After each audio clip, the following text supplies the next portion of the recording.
প্রথম অধ্যায় বংশ, শৈশব ও শ্রেষ্ঠত্ব। ১.১ নাম, বংশ, কুনিয়াহ এবং গুণাবলী। তার নাম হুসাইন ইবনে আলী ইবনে আবি তালিব ইবনে আব্দুল মুতালিব ইবনে হাশিম ইবনে আব্দে মানাফ ইবনে হাশিমি আল কুরাইশি আল মাদানী আশ-শাহীদি। তিনি ছিলেন রাসূলুল্লাহ সাল্লাল্লাহু আলাইহি ওয়াসাল্লামের দৌহিত্র। তার পার্থিব জীবনের সুরভিত গুল্ম এবং জান্নাতি যুবকদের সাইয়্যিদি বা নেতা। তিনি ছিলেন রাসূলুল্লাহ সাল্লাল্লাহু আলাইহি ওয়াসাল্লামের কন্যা ফাতিমা রাদিয়াল্লাহু আনহার পুত্র এবং তার পিতা ছিলেন আমিরুল মুমিনিন আলী ইবনে আবি তালিব রাদিয়াল্লাহু তাআলা আনহু। আর উম্মুল মুমিন খাদিজা রাদিয়াল্লাহু তাআলা আনহা ছিলেন তার নানী। তার শ্রেষ্ঠত্ব ও গুণাবলী সম্পর্কিত হাদিস সমূহ। তার শ্রেষ্ঠত্ব ও গুণাবলী সম্পর্কে বহু হাদিস বর্ণিত হয়েছে।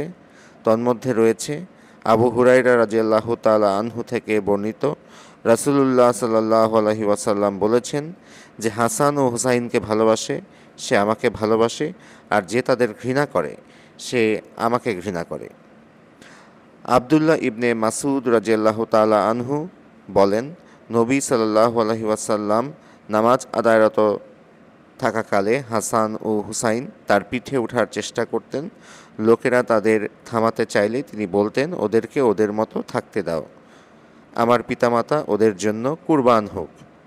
যে আমাকে ভালোবাসে সে যেন এই দুজনকেও ভালোবাসে। আলী রাদিয়াল্লাহু তাআলা আনহু বলেন, একদিন রাসূলুল্লাহ সাল্লাল্লাহু আলাইহি ওয়াসাল্লাম হাসান ও হুসাইনের হাত ধরে বললেন, যে আমাকে ভালোবাসে এ দুজনকেও ভালোবাসে এবং তাদের পিতামাতাকে ভালোবাসে সে কিয়ামত দিবসে আমার সাথে থাকবে। আহমদ ও তিরমিজি থেকে বর্ণিত। অন্যত্র বর্ণিত হয়েছে আমার সাথে জান্নাতে থাকবে, তবে তিরমিজির মতে হাদিসটি গরীব।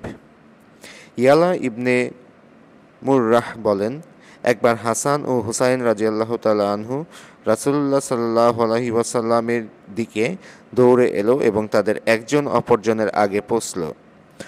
অতঃপর নবীজি সাল্লাল্লাহু আলাইহি ওয়াসাল্লাম তার হাত একজনের গলায় রাখলেন এবং জড়িয়ে ধরে চুমু খেলেন। এরপর তিনি অপরজনকে চুমু দিলেন এবং বললেন,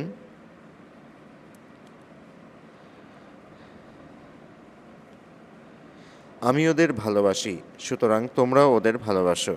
হে লোক সকল, সন্তান সন্ততি হল কৃপণতা ও কাপুরুষতার কারণ। জাবির রাদিয়াল্লাহু তাআলা আনহু হইতে বর্ণিত, আবু জুবায়ের বর্ণনা করেন, আমি নবী সাল্লাল্লাহু আলাইহি ওয়াসাল্লামের কাছে গেলাম এবং তাকে মেঝের ওপর ভর দিয়ে চলতে দেখলাম। তার পিঠে ছিলেন হাসান ও হুসাইন রাদিয়াল্লাহু আনহুমা। তিনি তাদের নিয়ে বাড়িতে হামাগুড়ি দিচ্ছিলেন আর বলছিলেন, তোমাদের দুজনের সাওয়ারি তোমরা কতই না উত্তম আরোহী। আবু হুরায়রা রাদিয়াল্লাহু আনহু বলেন, আমরা নবী সাল্লাল্লাহু আলাইহি ওয়াসাল্লামের সাথে নামাজ পড়ছিলাম, তিনি তখন সিজদারত ছিলেন। তখন হাসান ও হুসাইন লাফ দিয়ে তার পিঠে উঠছিল, আর যখন তিনি মাথা উত্তোলন করেছিলেন তখন তিনি তাদের মেঝেতে নামিয়ে রাখছিলেন। নামাজ শেষ হওয়া পর্যন্ত তিনি এরূপ করতে থাকেন।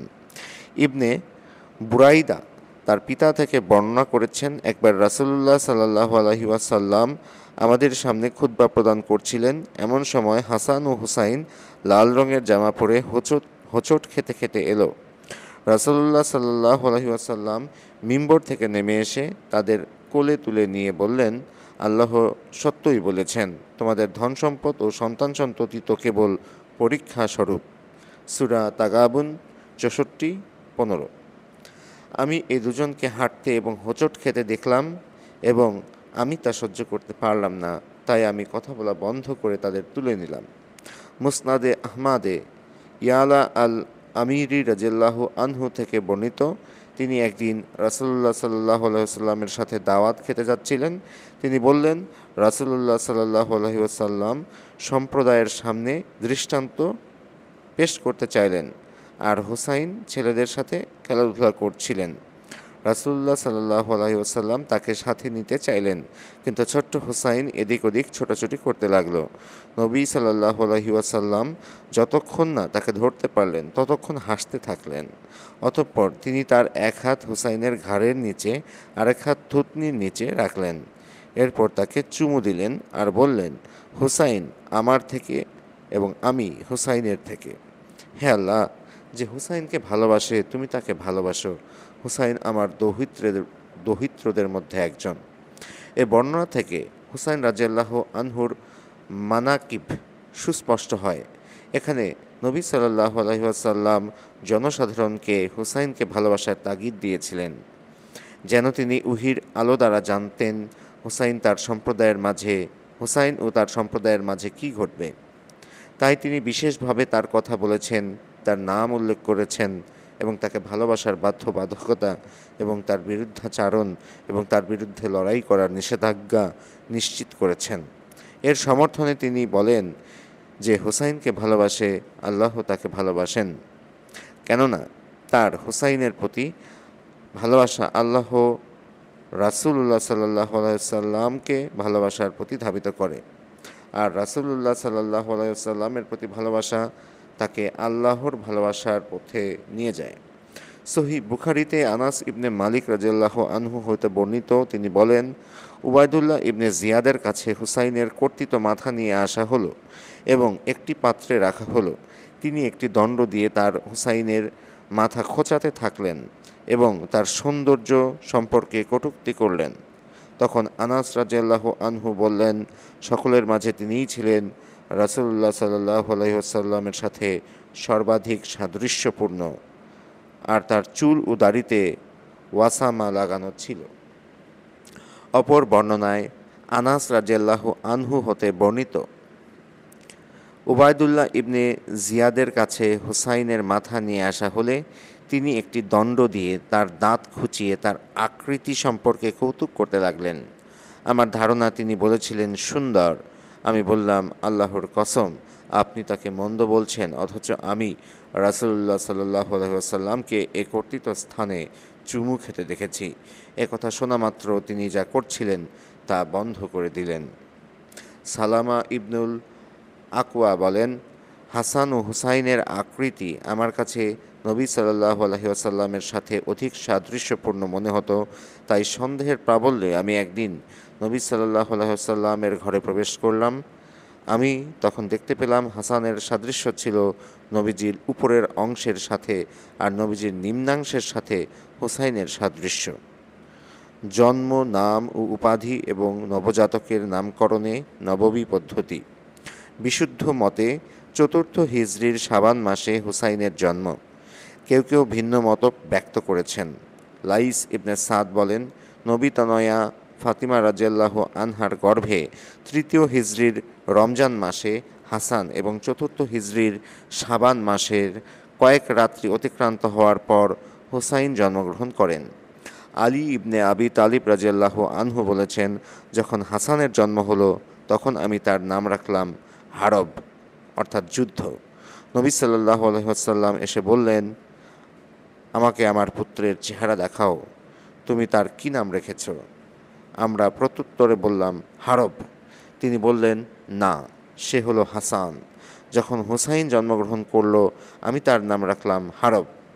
নবী সাল্লাল্লাহু আলাইহি ওয়াসাল্লাম এসে বললেন, আমাকে আমার পুত্রের চেহারা দেখাও, তুমি তার কি নাম রেখেছ? আমরা প্রত্যুত্তরে বললাম, হারব। তিনি বললেন, না, সে হলো হুসাইন।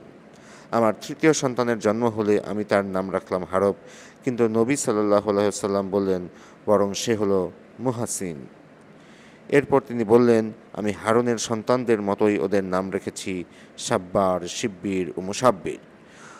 নবজাতক শিশু আগমনে রাসূলুল্লাহ সাল্লাল্লাহু আলাইহি ওয়াসাল্লাম অত্যন্ত আনন্দিত হন। লোকজনও তার বরকতময় নাতির পিতামাতাকে শুভেচ্ছা জানাতে ছুটে যায়। সালাফে সালিহিন রাদিয়াল্লাহু আনহুম ও নবজাতকের পরিবারকে অভিনন্দন জানাতে দেরি করেনি। হাসান বসরি রাহিমাহুল্লার থেকে শুভেচ্ছা জ্ঞাপনের একটি চমৎকার বর্ণনা পাওয়া যায়। তিনি বলেন, আল্লাহ তাআলা তোমার এই সন্তানে বরকত দান করেন, তুমি আল্লাহর শকরগুজার হও, তোমার এ সন্তান দীর্ঘজীবী হোক, তুমি তার কাছ থেকে কোমল আচরণ পাও। লক্ষণীয় বিষয় হলো রাসূলুল্লাহ সাল্লাল্লাহু আলাইহি ওয়াসাল্লাম হাসান ও হোসেনের নামকরণ এমনভাবে করেছেন যা প্রাক ইসলামী আদর্শের সম্পূর্ণ বিপরীত। প্রাক ইসলামী আদর্শ ছিল নবজাতকের জন্য যুদ্ধ ও রক্তপাত নির্দেশক নাম নির্বাচন করা। অপরদিকে রাসূল সাল্লাল্লাহু আলাইহি ওয়াসাল্লাম তাদের জন্য সবচেয়ে সম্মানজনক ও অভিজাত নাম পছন্দ করেছেন। নবী সাল্লাল্লাহু আলাইহি ওয়াসাল্লামের এই নির্দেশনা থেকে আমরা একটি মূল্যবান শিক্ষা লাভ করি, তা হলো আমাদের সন্তানদের জন্য সবচেয়ে উত্তম ও সুন্দর নামসমূহ চয়ন করা। সকল পিতামাতার উচিত শরীয়তের দৃষ্টিকোণ এবং আরবি ভাষা উভয় দিক বিবেচনা করে শ্রুতিমধুর ও অর্থবহ নাম রাখার প্রতি মনোযোগী হওয়া। নামের উচ্চারণ হওয়া উচিত সহজ, যেন তা শুনলেই মন ভরে যায়, আর নামের থাকা উচিত একটি চমৎকার অর্থ ও সত্যিকার চিত্রায়ন। নামটি হতে হবে শরীয়তে ঘোষিত সকল হারাম বা অপছন্দনীয় বিষয় থেকে মুক্ত। উদাহরণস্বরূপ, এমন কোনো নাম রাখা উচিত নয় যার মাঝে নেতিবাচক অর্থ বা ত্রুটিযুক্ত তাসবিহ থাকে। বর্ণিত আছে, পিতার উপর সন্তানের হক হলো তার জন্য উপযুক্ত মা নির্বাচন করা, তার সুন্দর ও অর্থবহ নাম রাখা এবং তাকে উত্তম আদব শিক্ষা দেওয়া। হুসাইন রাদিয়াল্লাহু তাআলা আনহু এর কানে রাসূল সাল্লাল্লাহু আলাইহি ওয়াসাল্লামের আজান প্রদান। হুসাইন রাদিয়াল্লাহু আনহুর জন্ম হলে রাসূলুল্লাহ সাল্লাল্লাহু আলাইহি ওয়াসাল্লাম তার কানে নামাজের আজানের অনুরূপ আজান দিয়েছিলেন। আবু রাফি হতে এ মর্মে বর্ণনা পাওয়া যায়।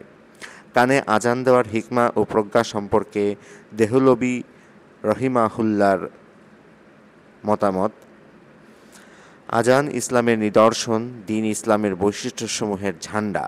সদ্যপ্রসূত শিশুর কানে এ আজান দেওয়া অত্যাবশ্যক। এ আজানের অন্যতম বৈশিষ্ট্য হল শয়তান, যে কিনা জন্মের শুরু থেকেই শিশুর ক্ষতি করতে মরিয়া হয়ে ওঠে, আজান শুনে শিশুকে ছেড়ে পালিয়ে যায়। শিশুর জন্মের সময়ই শয়তান তাকে কষ্ট দেয়। এ প্রসঙ্গে নবী সাল্লাল্লাহু আলাইহি ওয়াসাল্লাম বলেছেন, এমন কোনো নবজাতক জন্মগ্রহণ করে না যাকে শয়তান স্পর্শ করে না, অতঃপর সে শয়তানের স্পর্শ পেয়ে কান্না করে। তবে ব্যতিক্রম হলেন মারিয়াম এবং তার পুত্র ঈসা আলাইহিস সালাম। রাসূলুল্লাহ সাল্লাল্লাহু আলাইহি ওয়াসাল্লাম আরও বলেছেন, নামাজের জন্য যখন আজান দেওয়া হয় তখন শয়তান হাওয়া ছেড়ে পালিয়ে যায়, যেন সে আজানের শব্দ না শুনতে পায়। হুসাইন রাদিয়াল্লাহু আনহু এর মাথা মুন্ডন। জাফর ইবনে মুহাম্মদ তার পিতা থেকে বর্ণনা করেছেন, ফাতেমা রাদিয়াল্লাহু আনহা হাসান ও হুসাইনের জন্মের ৭ম দিনে তাদের মাথা মুন্ডন করেছেন। এরপর তিনি তাদের চুল ওজন করে তার সমপরিমাণ রৌপ্য সদকা করেন।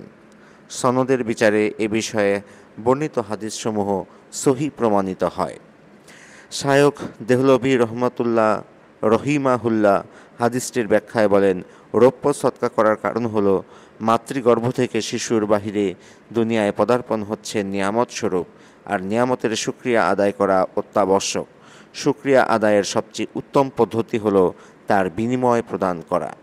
সদকার জন্য রৌপ্যকে সুনির্দিষ্ট করা হয়েছে, কারণ স্বর্ণ অনেক দামি ও মূল্যবান, কেবলমাত্র ধনীরাই তা কেনার সামর্থ্য রাখে। আবার অন্য কিছুর বিপরীতে শিশুর চুল ওজন করা হলে তা উল্লেখযোগ্য কোনো পরিমাণই হয় না। আকিকা। ইবনে আব্বাস রাদিয়াল্লাহু আনহু হতে বর্ণিত, আল্লাহর রাসূল সাল্লাল্লাহু আলাইহি ওয়াসাল্লাম হাসান ও হুসাইনের জন্য একটি করে দুম্বা দিয়ে আকিকা করেন। অতঃপর রেওয়াতে বর্ণিত রয়েছে তিনি প্রত্যেকের জন্য 2টি করে দুম্বা দিয়ে আকিকা করেন। আবু রাফি রাদিয়াল্লাহু আনহু বলেন, হাসান ইবনে আলী রাদিয়াল্লাহু আনহুর জন্মের পর তার মা তার জন্য 2টি দুম্বা কোরবানি করতে চান, কিন্তু রাসূলুল্লাহ সাল্লাল্লাহু আলাইহি ওয়াসাল্লাম বলেন, তার জন্য পশু কোরবানি করবে না, বরং তার মাথার চুল ফেলে দাও এবং তার চুলের ওজনের সমপরিমাণ রৌপ্য সদকা করো। পরবর্তী সময়ে হুসাইনের জন্ম হলেও ফাতিমা রাদিয়াল্লাহু আনহা অনুরূপ করেন। রাসূলুল্লাহ সাল্লাল্লাহু আলাইহি ওয়াসাল্লাম ফাতিমা রাদিয়াল্লাহু আনহাকে কুরবানি করতে নিষেধ করেছিলেন, কারণ তিনি নিজেই তার পক্ষ থেকে কুরবানি করার সিদ্ধান্ত নিয়েছিলেন। মূলত তিনি এ সুন্নাতকে পরিত্যাগ করার কথা বলেননি। খতনা। জাবির রাদিয়াল্লাহু আনহু হতে বর্ণিত আছে, হাসান ও হুসাইন ভূমিষ্ঠ হবার 7ম দিন রাসূল সাল্লাল্লাহু আলাইহি ওয়াসাল্লাম তাদের পক্ষ হতে একটি করে পশু কুরবানি দেন এবং তাদের খতনা করেন। মুহাম্মদ ইবনে মুনকাদির বলেন, হোসাইনের বয়স যখন 7 দিন তখন নবী সাল্লাল্লাহু আলাইহি ওয়াসাল্লাম তার খতনা করেছেন। খতনা হলো ফিতরাতের অন্তর্ভুক্ত। আবু হুরায়রা রাদিয়াল্লাহু আনহু হতে বর্ণিত, রাসূলুল্লাহ সাল্লাল্লাহু আলাইহি ওয়াসাল্লাম বলেন, 5টি বিষয় ফিতরাতের অন্তর্ভুক্ত: খতনা করা, নাভির নিচের লোম পরিষ্কার করা, গোঁফ কেটে রাখা, নখ কাটা এবং বগলের পশম উপড়িয়ে ফেলা। ভাই বোন, আমরা এখন হুসাইনের আপন ভাই সাইদা ফাতিমা রাদিয়াল্লাহু আনহার সন্তানদের সংক্ষিপ্ত জীবনী অধ্যয়ন করব। হাসান ইবনে আলী রাদিয়াল্লাহু আনহু, তিনি হলেন আবু মুহাম্মদ হাসান ইবনে আলী ইবনে আবি তালিব ইবনে আব্দুল মুতালিব ইবনে হাশিম ইবনে আব্দে মানাফ আল হাশিমি আল কুরাইশি আল মাদানি আশ শহীদ। তিনি ছিলেন রাসূলুল্লাহ সাল্লাল্লাহু আলাইহি ওয়াসাল্লামের দৌহিত্র এবং পার্থিব জীবনের সুগন্ধি ফুল, যিনি তাকে জান্নাতি যুবকদের নেতা বলেছিলেন। তিনি ছিলেন নবীতনয়া ফাতেমা রাদিয়াল্লাহু আনহার পুত্র, আর তার পিতা ছিলেন আমিরুল মুমিনিন আলী ইবনে আবি তালিব রাদিয়াল্লাহু আনহু। তিনি ছিলেন উম্মুল মুমিনিন খাদিজা রাদিয়াল্লাহু আনহার নাতি এবং খুলাফায়ে রাশিদিনদের পঞ্চম খলিফা। তার শ্রেষ্ঠত্ব ও গুণাবলী সম্পর্কিত হাদিসসমূহ। আবু হুরায়রা রাদিয়াল্লাহু আনহু বলেন, হাসান রাদিয়াল্লাহু আনহু প্রসঙ্গে নবী সাল্লাল্লাহু আলাইহি ওয়াসাল্লাম বলেন, হে আল্লাহ, আমি তাকে ভালোবাসি, তাই তুমিও তাকে ভালোবাসো এবং যারা তাকে ভালোবাসে তাদেরও ভালোবাসো। আবু হুরায়রা রাদিয়াল্লাহু আনহু বলেন, আমি তাকে হাসানকে দেখেছি অথচ আমার চোখ ভিজে যায়নি, এমনটি কখনো হয়নি। বারা ইবনে আজিব রাদিয়াল্লাহু আনহু বলেন, আমি হাসান ইবনে আলীকে নবীজি সাল্লাল্লাহু আলাইহি ওয়াসাল্লামের কাঁধে দেখলাম। সে সময় তিনি বলছিলেন, হে আল্লাহ, আমি তাকে ভালোবাসি, তাই তুমিও তাকে ভালোবাসো। জুহাইর ইবনুল আকরাম হতে বর্ণিত আছে, আজদের এক লোক বলেছেন, আমি রাসূলুল্লাহ সাল্লাল্লাহু আলাইহি ওয়াসাল্লামকে হাসান ইবনে আলী সম্পর্কে বলতে শুনেছি, যে আমাকে ভালোবাসে তার উচিত তাকে হাসানকে ভালোবাসা। তোমাদের মধ্যে যারা উপস্থিত তারা যেন অনুপস্থিতদের এ কথাটি পৌঁছে দেয়। রাসূলুল্লাহ সাল্লাল্লাহু আলাইহি ওয়াসাল্লাম যদি বার্তাটি পৌঁছে দিতে না বলতেন তবে আমি তা আপনাকে বলতাম না। উসামা ইবনে জায়েদ রাদিয়াল্লাহু আনহু বলেন, রাসূলুল্লাহ সাল্লাল্লাহু আলাইহি ওয়াসাল্লাম আমাকে তার এক উরুর উপর বসাতেন এবং হাসানকে তার আরেক উরুতে বসাতেন এবং তিনি বলতেন, হে আল্লাহ, আমি ওদের প্রতি দরদ অনুভব করি, সুতরাং তুমিও ওদের উপর রহমত বর্ষণ করো। আবু হুরায়রা রাদিয়াল্লাহু আনহু বলেন, আকরা ইবনে হাবিস নবী সাল্লাল্লাহু আলাইহি ওয়াসাল্লামের কাছে গেলেন এবং তাকে হাসান বা হোসাইনকে চুমু দিতে দেখলেন। তিনি বললেন, আপনি কি তাদের চুমু দিচ্ছেন? আমার 10 জন সন্তান আছে, অথচ আমি তাদের একজনকেও কখনো চুমু দিই না। রাসূলুল্লাহ সাল্লাল্লাহু আলাইহি ওয়াসাল্লাম বলেন, যে দয়া প্রদর্শন করে না তার প্রতিও দয়া প্রদর্শন করা হয় না। মুয়াবিয়া ইবনে আবু সুফিয়ান রাদিয়াল্লাহু আনহু বলেন, রাসূলুল্লাহ সাল্লাল্লাহু আলাইহি ওয়াসাল্লামের ঠোঁট বা জিহ্বায় চুমু দিয়েছেন, আর রাসূলুল্লাহ সাল্লাল্লাহু আলাইহি ওয়াসাল্লাম হাসানের ঠোঁট বা জিহ্বায় চুমু দিয়েছেন, আর আল্লাহর রাসূল যার ঠোঁট ও জিহ্বায় চুমু দিয়েছেন তা জাহান্নামের শাস্তির সম্মুখীন হবে না। মুয়াবিয়া রাদিয়াল্লাহু আনহুর এই বর্ণনা হাসান রাদিয়াল্লাহু আনহুর প্রতি তার প্রগাঢ় ভালোবাসা নিদর্শন করে। একবার মদিনার কোনো এক গলিতে হাসান রাদিয়াল্লাহু আনহুর সঙ্গে আবু হুরায়রা রাদিয়াল্লাহু আনহুর দেখা হলো। তখন আবু হুরায়রা রাদিয়াল্লাহু আনহু তাকে বললেন, আমার পিতামাতা আপনার উপর কুরবান হোক, আপনি আপনার উদর উন্মুক্ত করেন, এরপর আমি সেখানে চুমু খাবো যেখানে আল্লাহর রাসূল চুমু খেয়েছিলেন। অতঃপর তিনি তার উদর উন্মুক্ত করলেন আর আবু হুরায়রা রাদিয়াল্লাহু আনহু তার নাভিতে চুমু খেলেন। ইকরিমা রাদিয়াল্লাহু আনহু ইবনে আব্বাস রাদিয়াল্লাহু আনহু হতে বর্ণনা করেছেন, নবী সাল্লাল্লাহু আলাইহি ওয়াসাল্লাম কাঁধে করে হাসান ইবনে আলীকে নিয়ে যাচ্ছিলেন। এমন সময় এক লোক বলল, বৎস, কতই না উত্তম তোমার সওয়ারি। নবী সাল্লাল্লাহু আলাইহি ওয়াসাল্লাম বললেন, কতই না উত্তম আরোহী সে। আবু হুরায়রা রাদিয়াল্লাহু আনহু বলেন, একবার আমি রাসূলুল্লাহ সাল্লাল্লাহু আলাইহি ওয়াসাল্লামের সাথে দিনের এক ভাগে বের হলাম। তিনি আমার সাথে কথা বললেন না, আর আমিও তার সাথে কথা বললাম না, যতক্ষণ না আমরা বনু কায়নুকার বাজারে পৌঁছলাম। এরপর তিনি চলে গেলেন এবং ফাতিমার ঘরে গিয়ে জিজ্ঞেস করলেন, আমার ছোট্ট মণিটি কি এখানে আছে? আমার ছোট্ট মণিটি কি এখানে আছে? তিনি হাসানের কথা বলছিলেন। আমরাও ভেবেছিলাম তার মা তাকে গোসল করানো ও ফুলের মালা পরানোর জন্য রেখে দিয়েছেন, কিন্তু শীঘ্রই সে দৌড়ে এলো এবং তারা একে অপরকে জড়িয়ে ধরলেন। মুহাসিন ইবনে আলী ইবনে আবি তালিব। আমরা কেবল তার সম্বন্ধে ততটুকুই জানি যতটুকু আলী ইবনে আবি তালিব রাদিয়াল্লাহু আনহু হতে হানি ইবনে হানি বর্ণনা করেছেন। তিনি বলেন, যখন হাসানের জন্ম হলো তখন আমি তার নাম রাখলাম হারব। নবী সাল্লাল্লাহু আলাইহি ওয়াসাল্লাম এসে বললেন, আমাকে আমার পুত্রের চেহারা দেখাও, তুমি তার কি নাম রেখেছ? আমরা প্রতি উত্তরে বললাম, হারব। তিনি বললেন, না, সে হলো হাসান। যখন হুসাইন জন্মগ্রহণ করল আমি তার নাম রাখলাম হারব। নবী সাল্লাল্লাহু আলাইহি ওয়াসাল্লাম এসে বললেন, আমাকে আমার পুত্রের চেহারা দেখাও, তুমি তার কি নাম রেখেছ? আমরা প্রত্যুত্তরে বললাম, হারব। তিনি বললেন, না, সে হলো হুসাইন। আমার তৃতীয় সন্তানের জন্ম হলে আমি তার নাম রাখলাম হারব, কিন্তু নবী সাল্লাল্লাহু আলাইহি ওয়াসাল্লাম বললেন, বরং সে হলো মুহসিন। এরপর তিনি বললেন, আমি হারুনের সন্তানদের মতোই ওদের নাম রেখেছি সাব্বার, শিব্বির ও মুসাব্বির। এই বিশুদ্ধ বর্ণনা হতে এটি পরিষ্কার যে নবী সাল্লাল্লাহু আলাইহি ওয়াসাল্লামের জীবদ্দশায়ই মুহসিনের জন্ম হয়েছিল। শৈশবেই তার মৃত্যু হয় বলে ধারণা করা হয়।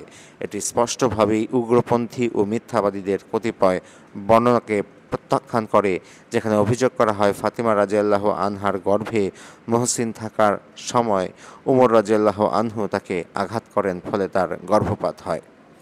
উম্মে কুলসুম বিনতে আলী ইবনে আবি তালিব রাদিয়াল্লাহু আনহু। উম্মে কুলসুমের জন্ম হয় ফাতিমা বিনতে নবী সাল্লাল্লাহু আলাইহি ওয়াসাল্লামের গর্ভে। অতঃপর আলী রাদিয়াল্লাহু আনহু তার কন্যা উম্মে কুলসুমকে ওমর রাদিয়াল্লাহু আনহুর সঙ্গে বিবাহ দেন। এ ব্যাপারে উমর রাদিয়াল্লাহু আনহু নিজেই আগ্রহ প্রকাশ করেন। এমনিতে আলী রাদিয়াল্লাহু আনহু ওমরকে খুব সমীহ করতেন এবং তার ব্যাপারে উচ্চ ধারণা পোষণ করতেন। এছাড়াও তিনি এ বিয়ের মাধ্যমে তার উত্তম চরিত্রের মূল্যায়ন এবং তার সম্পর্কে দৃঢ়তা প্রদর্শন করতে চেয়েছেন, যার ফলে উম্মতের শত্রুদের অন্তর হিংসার আগুনে জ্বলে পুড়ে ছারখার হয়ে গিয়েছিল এবং তাদের নাক কাটা পড়েছিল। উম্মে কুলসুম বিনতে আলীর গর্ভে উমরের রুকাইয়া নামে একজন কন্যা সন্তান এবং জায়েদ নামে একজন পুত্র সন্তানের জন্ম হয়। তার সাথীরা বর্ণনা করেছেন, এক রাতে জাইদ ইবনে উমর উপস্থিত ছিলেন।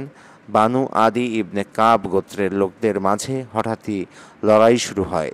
তাদের মধ্যে মীমাংসা করার জন্য জায়েদ এগিয়ে যান। তখন তিনি মাথায় একটি প্রচণ্ড আঘাত পান, ফলে তৎক্ষণাৎ তার মৃত্যু হয়। যখন উম্মে কুলসুমের নিকট ছেলের মৃত্যু সংবাদ পৌঁছে তখন তিনি তীব্র শোকে অজ্ঞান হয়ে যান এবং তৎক্ষণাৎ তিনিও মৃত্যুর কোলে ঢলে পড়েন। উম্মে কুলসুম ও তার পুত্র জায়েদ ইবনে উমরকে একই সাথে দাফন করা হয়। আবদুল্লাহ ইবনে উমর রাদিয়াল্লাহু আনহু তাদের জানাজার নামাজে ইমামতি করেন। হাসান ইবনে আলী রাদিয়াল্লাহু আনহু তাকে নামাজের ইমামতি করতে অনুরোধ করেন এবং তিনি তার পেছনে নামাজ আদায় করেন। উল্লেখ্য, আমার রচিত জীবন ও কর্ম উমর ইবনুল খাত্তাব রাদিয়াল্লাহু আনহু বইতে আমি তার জীবনী বিস্তারিত আলোচনা করেছি। জায়নাব বিনতে আলী ইবনে আবি তালিব। নবীজি সাল্লাল্লাহু আলাইহি ওয়াসাল্লামের জীবদ্দশায় জাইনাবের জন্ম হয়। তিনি একজন বিচক্ষণ, সম্ভ্রান্ত ও বুদ্ধিমতী নারী হিসেবে বেড়ে ওঠেন। তার পিতা তার ভ্রাতুষ্পুত্র আবদুল্লাহ ইবনে জাফরের সাথে তার বিয়ে দেন। তিনি আবদুল্লাহর সন্তান তার গর্ভে ধারণ করেন। তার ভাই হোসাইনকে যখন হত্যা করা হয় তখন তিনি তার সাথে ছিলেন। পরবর্তী সময়ে তাকে দামেস্কে নিয়ে যাওয়া হয়। মোহাম্মদ ইবনুল হানাফিয়া। হুসাইন রাদিয়াল্লাহু আনহুর সৎ ভাইদের মধ্যে তিনি সবচেয়ে বিখ্যাত ছিলেন। তার মা খাওলাহ বিনতে জাফর ছিলেন বনু হানিফা গোত্রের অন্যতম বন্দিনী। তিনি ছিলেন একজন বিচক্ষণ ও বিজ্ঞ লোক, চারিত্রিক গুণাবলী সম্পন্ন একজন ইলমি ব্যক্তিত্ব। এবং একজন মুখলিস আবেদ বা ইবাদত গুজার বান্দা। জঙ্গে জামালে তিনি তার পিতার ঝান্ডা বহন করেন। তিনি ছিলেন শক্তিশালী ও প্রজ্ঞাবান। তার মুখ নিঃসৃত কিছু বাণীর মধ্যে রয়েছে, জাহিল হলো সেই ব্যক্তি যে ওই ব্যক্তির সাথে সদাচরণ করে না যার সাথে তার সম্পর্ক রক্ষা না করে উপায় নেই, যতক্ষণ না আল্লাহ তাআলা তার জন্য অন্য কোনো পথ বের করে দেন। আল্লাহ তাআলা তোমাদের জানের বিনিময়ে জান্নাত দিবেন, সুতরাং অন্য কিছুর লোভে নিজের জান বিসর্জন দিও না। যে ব্যক্তি তার মর্যাদা রক্ষা করতে চায় তার এই দুনিয়াকে মোটেই কদর করা উচিত নয়। আল্লাহর সন্তুষ্টি কামনা ব্যতীত যা কিছুই করা হয় তার সবটুকুই ধ্বংস হয়ে যাবে। তিনি 93 হিজরিতে ইন্তেকাল করেন। চাচা ও ফুফু। তালিব ইবনে আবি তালিব। বদরের যুদ্ধের পর তালিব মুশরিক অবস্থায় মৃত্যুবরণ করেন। বর্ণিত আছে তিনি অজ্ঞাত স্থানে চলে যান, তিনি আর ফিরে আসেননি। তার শেষ পরিণতি কিংবা তার ভাগ্যে কী ঘটেছে তা কেউ জানে না। পৃথিবীতে হারিয়ে যাওয়া মানুষদের একজনে পরিণত হন তিনি। আল্লাহর রাসূল সাল্লাল্লাহু আলাইহি ওয়াসাল্লামকে তিনি ভালোবাসতেন এবং তার প্রশংসায় কবিতা রচনা করতেন। অনিচ্ছা সত্ত্বেও তিনি বদরে মুশরিকদের দলে যোগ দেন। তার সঙ্গে কুরাইশদের কিছু কথাবার্তা হয়। তারা বলে, আল্লাহর কসম, বনু হাশিম, আমরা জানি তুমি আমাদের সঙ্গে গেলেও তোমার মন মুহাম্মদের দিকেই ঝুঁকে আছে। যারা ফিরে গিয়েছিল তাদের সাথে তালিবও মক্কায় ফিরে যান। তিনি রাসূলের প্রশংসায় কবিতা ও গীতিকাব্য রচনা করেন। অপরদিকে বদরের যুদ্ধে যেসব কাফিরদের কুয়োয় নিক্ষেপ করা হয়েছিল তিনি তাদেরও গুণকীর্তন করেন। আকিল ইবনে আবি তালিব। তিনি তার কুনিয়াহ আবু ইয়াজিদ নামে পরিচিত ছিলেন। মক্কা বিজয়ের পূর্ব পর্যন্ত তিনি ইসলাম গ্রহণ করেননি। বর্ণিত আছে তিনি হুদাইবিয়ার পর মুসলিম হন এবং 8ম হিজরির শুরুতে মদিনায় হিজরত করেন। বদরের দিন তাকে বন্দী করা হয়। তার চাচা আব্বাস তাকে মুক্ত করেন। অনেক সহিহ হাদিসেই তার নাম উল্লেখ করা হয়েছে। মুতা অভিযানে তিনি শাহাদাত বরণ করেন। ইবনে সাদ বলেন, মক্কা বিজয় বা হুনাইনের যুদ্ধের আলোচনায় তার নাম আসেনি, কারণ তিনি সেই সময় অসুস্থ ছিলেন।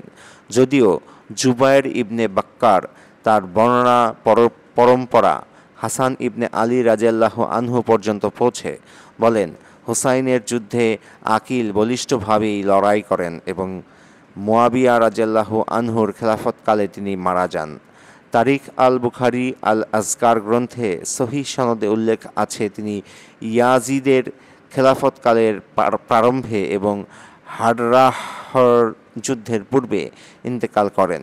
সে সময় তার বয়স ছিল 96 বছর। জাফর ইবনে আবি তালিব রাদিয়াল্লাহু আনহু। প্রথম দিকে ইসলাম গ্রহণকারী ব্যক্তিদের মধ্যে তিনি ছিলেন অন্যতম। তিনি গরিব মিসকিনদের ভালোবাসতেন এবং তাদের সাথে উঠা বসা করতেন, তাদের সেবা করতেন, তাদের ভালো মন্দের খোঁজখবর নিতেন। তারাও তাকে আপন করে নিত। তিনি হিজরত করে আবিসিনিয়ায় বা হাবশায় চলে যান। তার হাত ধরেই নাজাশী ও তার অনুসারীরা ইসলাম গ্রহণ করে। এ সম্পর্কে আমি আস-সিরাতুন নাবাবিয়াহ, আরদু ওয়াকাই ওয়া তাহলিলু আহদাস গ্রন্থে আলোচনা করেছি। বৃহত্তর সিরিয়ার মুতার যুদ্ধে তিনি শাহাদাতের অমীয় সুধা পান করেন। উম্মে হানি বিনতে আবি তালিব রাদিয়াল্লাহু আনহু। তিনি ছিলেন নবীজি সাল্লাল্লাহু আলাইহি ওয়াসাল্লামের চাচাতো বোন। বর্ণিত আছে তার নাম ছিল ফাকিতাহ বা ফাতিমা বা হিন্দ, তবে প্রথম নামটি অধিক পরিচিত। তিনি ছিলেন হুবায়রাহ ইবনে আমর ইবনে আইজ আল মাখজুমির স্ত্রী। তাদের সংসারে আমর নামে এক সন্তানের জন্ম হয়। এই সন্তানের নামানুসারেই হুবায়রাহ তার কুনিয়াহ গ্রহণ করেন। মক্কা বিজয়ের সময় উম্মে হানি বনু মাখজুমের দুজনকে নিরাপত্তা প্রদান করেন। রাসূলুল্লাহ সাল্লাল্লাহু আলাইহি ওয়াসাল্লাম বলেন, উম্মে হানি, তুমি যাদের সুরক্ষা প্রদান করেছ আমরাও তাদের সুরক্ষা প্রদান করলাম। নবী সাল্লাল্লাহু আলাইহি ওয়াসাল্লাম থেকে উম্মে হানি যেসব হাদিস বর্ণনা করেছেন সেগুলো সিহাহ সিত্তা ও অন্যান্য গ্রন্থে সংরক্ষিত আছে। ইমাম তিরমিজি ও অন্যান্যরা বলেন তিনি আলীর সবচেয়ে বেশি সময় জীবিত ছিলেন। জুমানাহ বিনতে আবি তালিব। তিনি উম্মে আবদুল্লাহ ইবনে আবি সুফিয়ান ইবনুল হারিস ইবনে আব্দুল মুত্তালিব নামেও পরিচিত। ইবনে সাদ ফাতিমা বিনতে আসাদকে নিয়ে একটি জীবনী গ্রন্থ লিখেছিলেন। সেখানে নবী সাল্লাল্লাহু আলাইহি ওয়াসাল্লামের চাচাতো ও ফুফাতো বোন অধ্যায়ে জুমানার কথা উল্লিখিত হয়েছে। তার কোল আলো করে আসে আবু সুফিয়ান ইবনুল হারিসের ছেলে জাফর ইবনে আবি সুফিয়ান। রাসূলুল্লাহ সাল্লাল্লাহু আলাইহি ওয়াসাল্লাম তাকে খয়বার যুদ্ধের গনিমত থেকে 30 ওয়াসাক খাদ্য দান করেন। মামা ও খালা। হাসান রাদিয়াল্লাহু আনহুর সকল মামাই নবীজি সাল্লাল্লাহু আলাইহি ওয়াসাল্লাম এর পুত্র। শিশু অবস্থায় আল্লাহর কাছে চলে যান। তারা ছিলেন কাসিম, ইব্রাহিম, জুবায়ের ইবনে বাক্কার এবং আবদুল্লাহ। আবদুল্লাহকে তাইয়েবি এবং তাহির নামেও ডাকা হতো, কারণ তিনি নবুয়তের পূর্বে জন্মগ্রহণ করেন। এটাই অধিকাংশ বংশধারা বিশেষজ্ঞদের অভিমত। অন্যান্যরা বলেছেন তাইয়াবি ও তাহির হচ্ছে অন্য দুজন ছেলের নাম, তবে আলেমদের সর্বসম্মত মত হচ্ছে আবদুল্লাহ, তাইয়েবি ও তাহির সকলেই মক্কায় ইন্তেকাল করেন। ইব্রাহিম বাদে নবীজি সাল্লাল্লাহু আলাইহি ওয়াসাল্লামের সকল সন্তানই জন্ম নেন খাদিজা বিনতে খুয়াইলিদ রাদিয়াল্লাহু আনহার গর্ভে। ইব্রাহিমের মা ছিলেন মারিয়া আল কিপ্তিয়া। 6ষ্ঠ হিজরিতে নবী সাল্লাল্লাহু আলাইহি ওয়াসাল্লাম যখন মিশরের গভর্নর মুকাউকিসকে ইসলামের দাওয়াত দেন, তখন তিনি নবীজির কাছে মারিয়াকে উপহার হিসেবে প্রেরণ করেন। নবী সাল্লাল্লাহু আলাইহি ওয়াসাল্লাম তার কুনিয়াহ আবুল কাসিম নামে পরিচিত ছিল। বর্ণিত আছে কাসিম তার সবচেয়ে জ্যেষ্ঠ সন্তান, আর সবার প্রথমে সেই পরলোক গমন করেন। তার জন্ম হয় মক্কায় নবুয়তের পূর্বে। বলা হয় তিনি শৈশবেই মারা যান।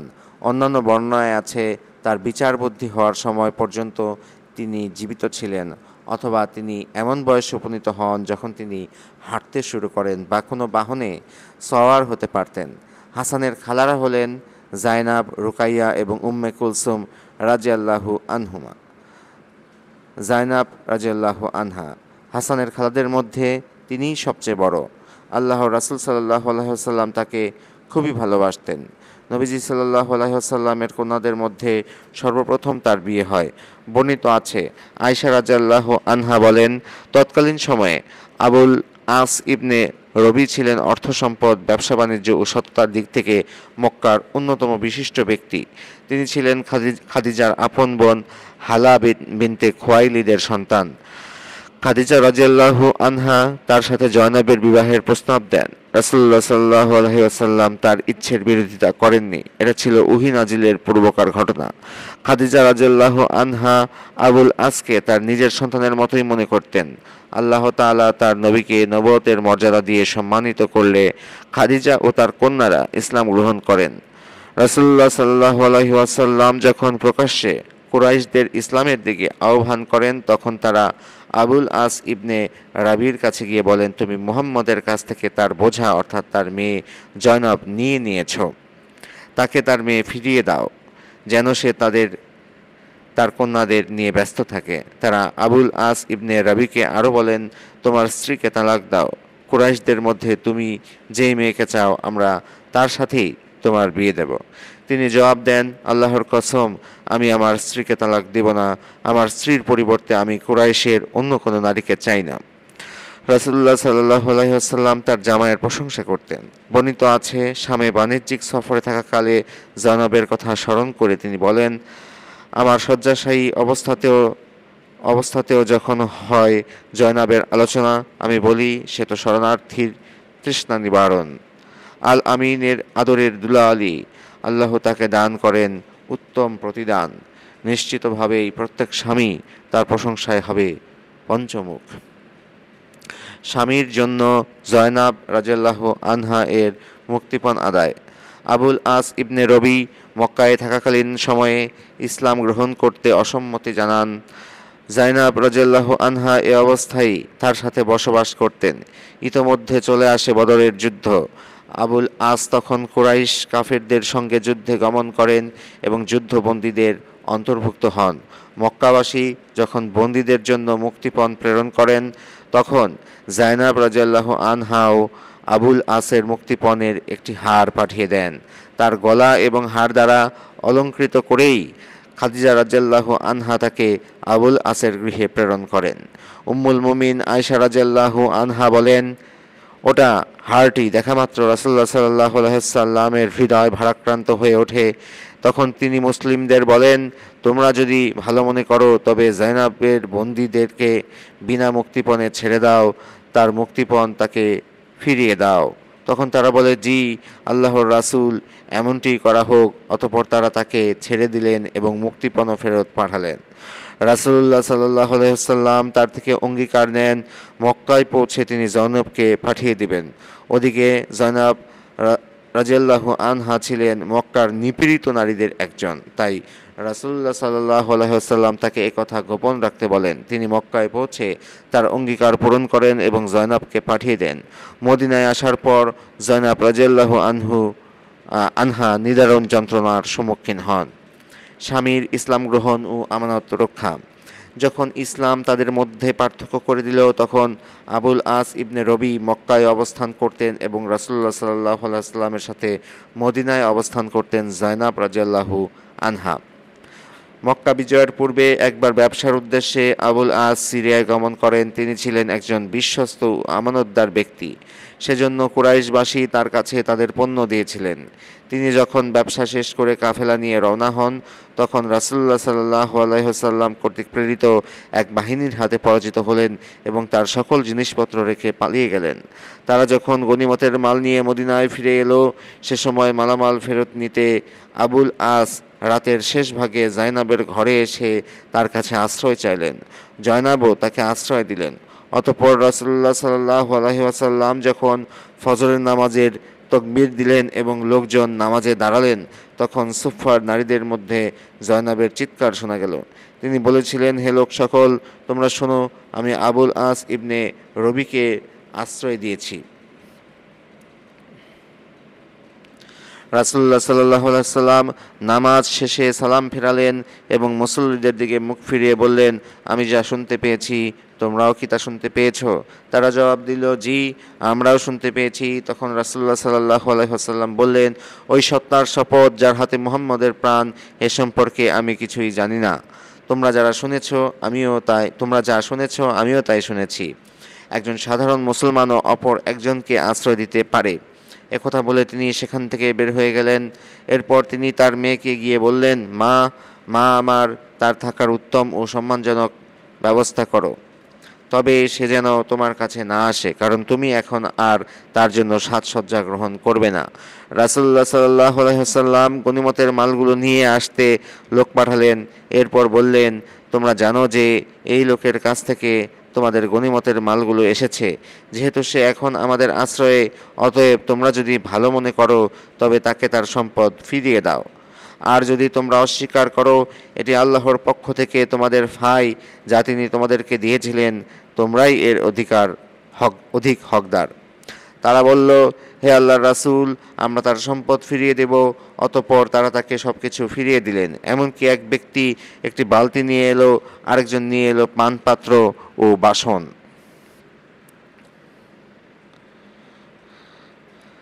আমানতের খেয়ানত দ্বারা আমার ইসলাম গ্রহণের সূচনা হবে।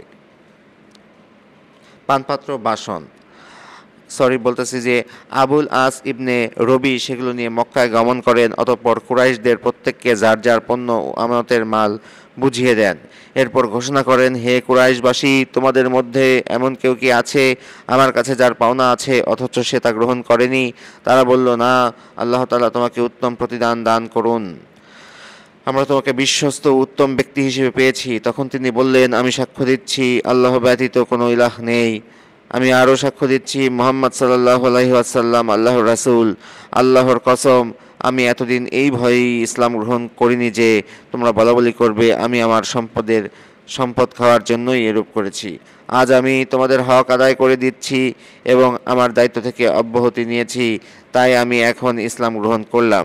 এরপর তিনি মক্কা থেকে মদিনায় রাসূলুল্লাহ সাল্লাল্লাহু আলাইহি ওয়াসাল্লামের কাছে চলে গেলেন। আমির সাবি প্রমুখ থেকে বর্ণিত আছে, সিরিয়া থেকে ফিরে আসার সময় আবুল আস ইবনে রবির সাথে মুশরিকদের মালামাল ছিল। তাকে বলা হলো, তুমি কি ইসলাম গ্রহণ করবে আর মুশরিকদের এসব মালামাল নিয়ে নেবে? তিনি জবাব দিলেন, এটি কতই না নিকৃষ্ট যে আমানতের খেয়ানত দ্বারা আমার ইসলাম গ্রহণের সূচনা হবে। আবুল আস ইবনে রবির একটি অমূল্য বাণী হলো, আমার মহামূল্যবান বস্তু তথা আমানত রক্ষা করা শিখব। আমরা মহামূল্যবান বস্তু তথা আমানত রক্ষা করা শিখব, নিজেকে উত্তম আদর্শে সজ্জিত করব, এমনকি অমুসলিমদের সাথে প্রদর্শন করব উত্তম আখলাক। কোনো অবস্থাতেই একজন মুসলিমের জন্য আমানতের খেয়ানত করা সমীচীন নয়। আবুল আস ইবনে রবি মুসলিম হয়ে ফিরে আসলে রাসূলুল্লাহ সাল্লাল্লাহু আলাইহি ওয়াসাল্লাম প্রথম বিবাহের উপর তার কাছে জাইনাবকে ফিরিয়ে দিলেন। তারা উভয়ে মিলিত হওয়া প্রসঙ্গে নবী সাল্লাল্লাহু আলাইহি ওয়াসাল্লাম হতে ভিন্ন বর্ণনাও আছে। তবে আবুল আস ইবনে রবির বিশ্বস্ততা সম্পর্কিত নবী সাল্লাল্লাহু আলাইহি ওয়াসাল্লামের বর্ণনা প্রসঙ্গে সবাই একমত। এ ব্যাপারেও সবাই একমত যে মক্কা থেকে প্রস্থানের সময় মুশরিকরা তাকে কষ্ট দিয়েছিল। তার মৃত্যু এবং সন্তান সন্ততি। উরওয়া ইবনে জুবায়ের হতে বর্ণিত এক ব্যক্তি জাইনাব বিনতে রাসূলুল্লাহ সাল্লাল্লাহু আলাইহি ওয়াসাল্লামের দিকে অগ্রসর হন। ওরা দুজন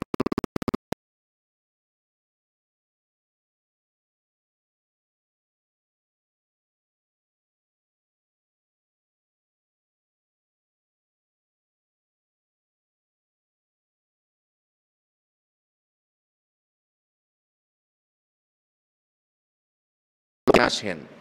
এরপর তিনি হিজরত করে মদিনায় চলে যান, কিন্তু তার ব্যথা আর প্রশমিত হয়নি। এই অবস্থাতেই তিনি ওপারে চলে যান। এই কারণে তাকে শহীদ হিসেবে গণ্য করা হয়। তার মৃত্যু হয় ৮ম হিজরির প্রারম্ভে। রাসূলুল্লাহ সাল্লাল্লাহু আলাইহি ওয়াসাল্লাম নিজে তাকে দাফন করেন। উম্মে আতিয়া রাদিয়াল্লাহু আনহা বলে, যখন জাইনতে রাসূলুল্লাহ সাল্লাল্লাহু আলাইহি ওয়াসাল্লাম মৃত্যুবরণ করেন, তখন রাসূলুল্লাহ সাল্লাল্লাহু আলাইহি ওয়াসাল্লাম তাকে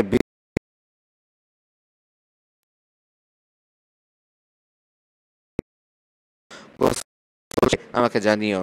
উম্মে আতিয়া বলেন, গোসল শেষ হলে তিনি রাসূলুল্লাহ সাল্লাল্লাহু আলাইহি ওয়াসাল্লাম আমাদের কাছে তার লুঙ্গি দিয়ে বললেন, তার কাফনের ভেতর এই লুঙ্গি তার গায়ে জড়িয়ে দাও। রাসূলুল্লাহ সাল্লাল্লাহু আলাইহি ওয়াসাল্লামের উপর এভাবেই আপতিত হয়েছিল মুসিবতের পাহাড়, যা তার কন্যাদেরও ছুঁয়ে গিয়েছিল। তা সত্ত্বেও তিনি ধৈর্য সহকারে দাওয়াতের পথে এগিয়ে চলেছেন। এ থেকে আমরা শিক্ষা লাভ করি, নিশ্চয়ই ইসলামকে সম্মানিত করতে চাইলে প্রয়োজন ধৈর্য ও আত্মত্যাগ। জাইনাব রাদিয়াল্লাহু আনহা এবং আবুল আস ইবনে রবির ঘর আলো করে দুজন সন্তান জন্মলাভ করে, উমামা এবং আলী।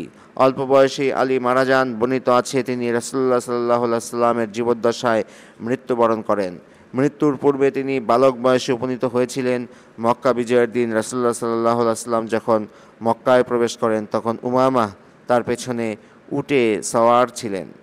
উমামাও ছিলেন রাসূলুল্লাহ সাল্লাল্লাহু আলাইহি ওয়াসাল্লামের অত্যন্ত স্নেহের পাত্র। এমনকি তিনি উমামাকে বেঁধে নিয়ে নামাজের ইমামতি করতেন, উমামাকে কাঁধে নিয়ে নামাজের ইমামতি করতেন। আবু কাতাদা আল আনসারি হতে বর্ণিত, তিনি বলেন, আমি রাসূলুল্লাহ সাল্লাল্লাহু আলাইহি ওয়াসাল্লামকে তার কন্যা উমামা বিনতে আবুল আসকে কাঁধে বহন করা অবস্থায় নামাজের ইমামতি করতে দেখেছি। যখন তিনি রুকু করতেন তখন তাকে নামিয়ে রাখতেন, যখন উঠে দাঁড়াতেন তখন আবার কোলে তুলতেন। আয়েশা রাদিয়াল্লাহু আনহা হতে বর্ণিত, তিনি বলেন, একবার নবী সাল্লাল্লাহু আলাইহি ওয়াসাল্লামকে নাজাশীর উপঢৌকন হিসেবে অত্যন্ত মূল্যবান কিছু অলংকার পাঠান। সেখানে ছিল একটি সোনার আংটি, সাথে ছিল একটি আবিসিনীয় পাথর। নবীজি তা তুলে নেন, কিন্তু এই উপহার তার কোনো কাজে আসবে না। তাই জাইনাবের কন্যার কাছে তিনি তা প্রেরণ করে বলেন, এটা দিয়ে নিজেকে অলংকৃত করো। অপর বর্ণনায় আজ এসেছে, একদিন রাসূলুল্লাহ সাল্লাল্লাহু আলাইহি ওয়াসাল্লাম একটি মূল্যবান গলার হার নিয়ে প্রবেশ করেন। তিনি বলেন, এই হারটি আমি তাকেই দিব যে আমার নিকট সবচেয়ে প্রিয়। তারা উম্মাহাতুন মুমিনিন বলাবলি করছিল তিনি হারটি আবু বকরের কন্যা আয়েশাকেই দেবেন। কিন্তু তিনি জাইনাবের গর্ভে জন্ম নেওয়া আবুল আসের কন্যা উমামাকে ডাকলেন এবং তার হাতে হারটি দিলেন। তখন তার চোখের কোণে ময়লা জমেছিল। রাসূলুল্লাহ সাল্লাল্লাহু আলাইহি ওয়াসাল্লাম নিজ হাতে তা মুছে দিলেন। তার খালা ফাতিমাতুজ জাহরা রাদিয়াল্লাহু আনহার মৃত্যুর পর তিনি আলী ইবনে আবি তালিব রাদিয়াল্লাহু আনহাকে বিয়ে করেন। আবুল আস ইবনে রবি তার মেয়ে উমামার অভিভাবকত্ব জুবাইর ইবনুল আওয়াম রাদিয়াল্লাহু আনহুর উপর অর্পণ করেন। তিনি উমামাকে আলী রাদিয়াল্লাহু আনহুর সাথে বিবাহ দেন। আলী রাদিয়াল্লাহু আনহু যখন শহীদ হন তখন তিনি তার স্ত্রী ছিলেন। এরপর তিনি মুগিরা ইবনে নাওফাল ইবনুল হারিস ইবনুল আব্দুল মুতালিবকে বিয়ে করেন। তার সাথে বিবাহ বন্ধনে আবদ্ধ অবস্থায় তার মৃত্যু হয়। উমামা আলী ইবনে আবি তালিব বা মুগিরা ইবনে নাওফালকে কোনো সন্তান উপহার দেননি। যদিও বর্ণিত আছে তিনি মুগিরাহকে ইয়াহইয়া নামে এক ছেলে উপহার দেন, কিন্তু সে মৃত্যুবরণ করে। এরূপে জাইনাব রাদিয়াল্লাহু আনহার বংশধারা তার সাথে সাথেই শেষ হয়ে যায়।